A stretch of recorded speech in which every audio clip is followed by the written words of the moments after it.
Assalamualaikum warahmatullahi wabarakatuh. Perkenalkan, nama saya Arif Fatur Rahmat dari kelas 2B Kehutanan. Dalam materi kali ini kita akan membahas peranan manusia dalam konservasi.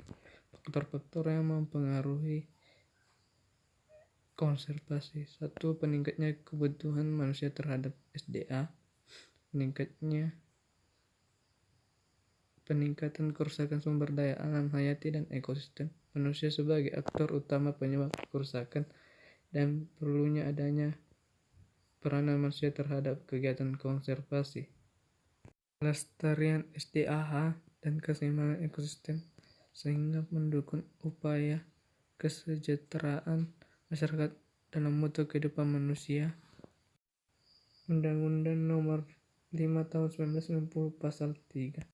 Berikut adalah contoh implementasi konservasi dalam kehidupan, yaitu hukum adat pasan pada masyarakat Amatoa, Kecamatan Kajang, Kabupaten Bulukumba. Hukum adat pasan adalah upaya konservasi hutan, yaitu berupa aturan tentang penebangan pohon di hutan.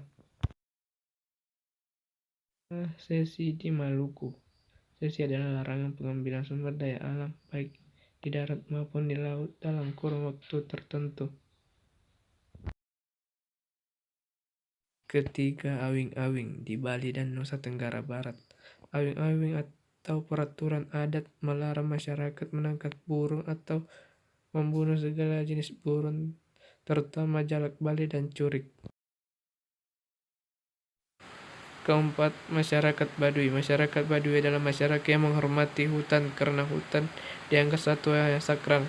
Konsep pengolahan lingkungan ini di masyarakat Baduy dilakukan dengan sistem zonasi yang telah dipraktikkan secara turun-temurun. Selanjutnya, konservasi hutan kemenyan di Tapuli Utara. Kemenyan merupakan spesies endemik Tapuli Utara yang dilatar belakangi oleh adanya perdagangan kemenyan di masa lalu oleh pedagang dari Timur Tengah dan Cina, India.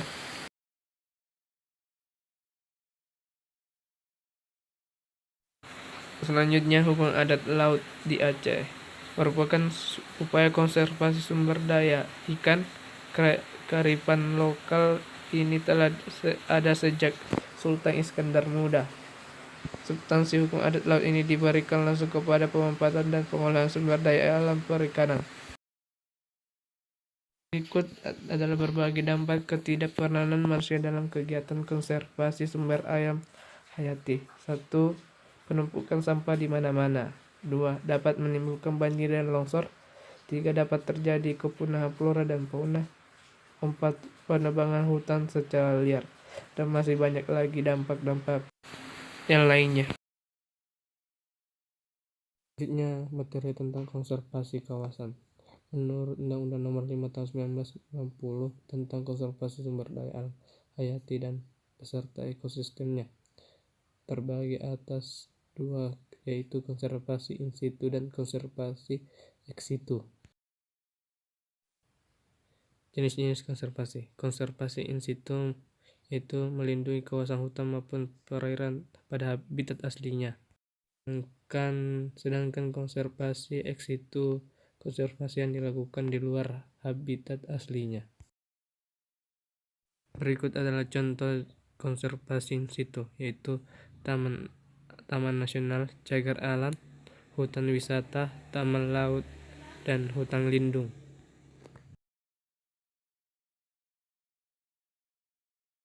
Berikut adalah contoh dari konservasi in situ, yaitu Bangen, penyimpanan benih tanaman untuk koleksi plasma nopah. Kebun raya, kumpulan atau tumbuhan suatu tempat yang berasal dari berbagai daerah ditanam untuk dijadikan konservasi dan ilmu pengetahuan dan rekreasi. Selanjutnya, materi tentang kelestarian, kelangkaan, dan kepunahan SDA. Salah satu latar belakang mengapa konservasi SDA perlu karena adanya ancaman musnahnya sumber daya yang ada karena pemanfaatan yang tidak bijaksana. 2. Pengolahan SDA yang bijaksana dicirikan oleh kelestarian manfaat dan yang diperoleh manusia. Fenomena kepunahan jenis-jenis makhluk hidup di muka bumi ini merupakan fenomena alam yang berlangsung secara alamiah dan sudah terjadi sejak berabad-abad. Selanjutnya, laju kepunahan cenderung meningkat drastis seiring dengan tingkat perkembangan sumber permasalahan dari kepunahan dan kelangkaan SDA, terutama terletak pada manusia dan aktivitasnya. Kelestarian yang dalam erat kaitannya kegiatan pengelolaan SDA hayati. Kelestarian berarti adanya suatu kondisi di mana SDA hayati yang ada di kawasan tersebut akan ada seterusnya. Kedua, sumber daya alam yang dapat pulih merupakan sumber yang perlu dikelola dengan konsep kelestarian ini. Karakteristik sumber daya yang dapat diperbaharui. Satu, karakteristik SDA yang dapat diperbaharui adalah mempunyai kemampuan untuk tumbuh atau bertambah dalam waktu relatif cepat.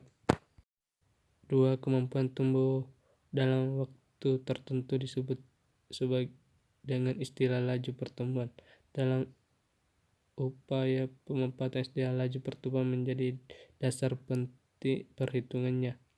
Laju pertumbuhan adalah pertambahan ukuran atau jumlah persatuan waktu. Selanjutnya, materi tentang kelangkaan. Status kelangkaan suatu spesies pada umumnya dikaitkan dengan 3 kriteria, yaitu 1. Wilayah penyebaran geografisnya, 2. Jumlah populasi lokal, 3. Variasi kebutuhan habitat. Status kelangkaan mempunyai kaitan erat dengan status kawasan atau spesies terhadap bahaya punah. Meskipun sebelum benar-benar punah, namun bisa saja suatu spesies berada pada kondisi terancam punah atau status terancam. Ini dirumuskan dalam konsep kelangkaan.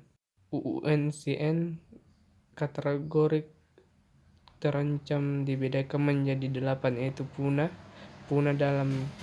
di dalam, kritis, genting, rentan, risiko relatif rendah, kurang data, dan tidak dievaluasi.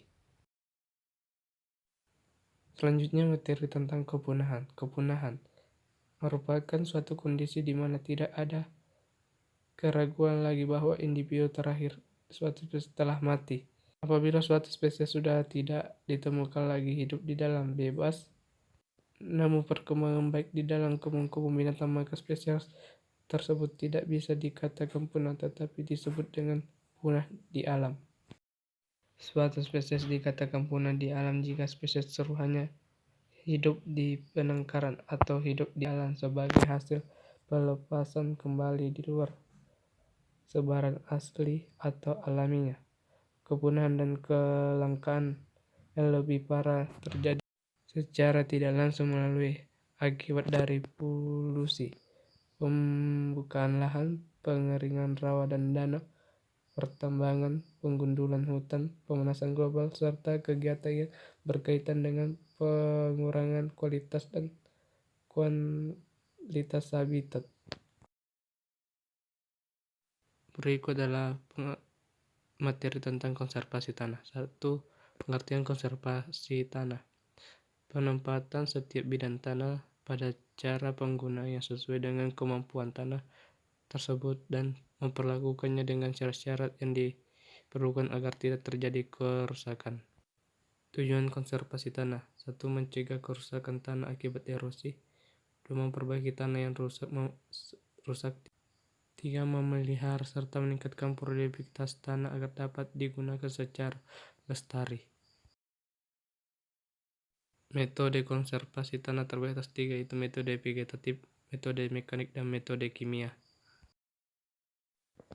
Metode vegetatif adalah penggunaan tanaman atau tumbuhan dan sisa-sisanya untuk mengurangi daya rusak hujan yang jatuh, mengurangi jumlah daya rusak aliran permukaan, dan erosi. Fungsinya yaitu melindungi tanah terhadap daya rusak butir-butir hujan yang jatuh, melindungi tanah terhadap daya perusak aliran. 3. Memperbaiki kapasitas filtrasi, dan pemenahan air yang langsung mempengaruhi besarnya aliran di permukaan. Macam-macam tindakan metode vegetatif. 1. Penanaman menurut kontur. 2. Reboisasi tanaman. 3. Tumpahan sari. 4. Penanaman sistem lorong. 4. Reboisasi, penghijauan, dan agroforestry. Selanjutnya, metode mekanik. Semua perlakuan fisik mekanik yang diberikan terhadap tanaman dan pertumbuhan bangunan untuk mengurangi aliran permukaan dan erosi serta peningkatan kemampuan penggunaan tanah. Fungsinya itu 1. Memperlambat aliran permukaan. 2. Menampung dan menyalurkan aliran permukaan dengan kekuatan yang tidak merusak. 3. Memperbesar implementasi dan memperbaiki aerasi dan meningkatkan penyediaan air bagi tanaman. Berikut ada macam-macam tindakan metode mekanik, yaitu pemulasan, pengelolaan tanah menurut kontur, korak, kolam renang umum, drainase air, DAM, pengendali bendungan, irigasi, bendungan serbaguna. Selanjutnya, metode kimia. Penggunaan preparat kimia sintetis atau alami atau soil conditioner atau penetap struktur tanah. Fungsinya yaitu memantap agregat tanah untuk mencegah erosi dan pencemaran, dan mengurangi atau meningkatkan kapasitas tukar kation tanah. Berikut contoh macam-macam tindakan metode kimia. 1. Penggunaan PVAM, ada foli alkohol, HPPAN, PAA, FAMA, DEMA, dan VAM, dan emulsi bitumen. Sekian pemaparan materi dari saya. Terima kasih atas waktunya. Apabila ada kesalahan mohon dimaafkan. Assalamualaikum warahmatullahi wabarakatuh.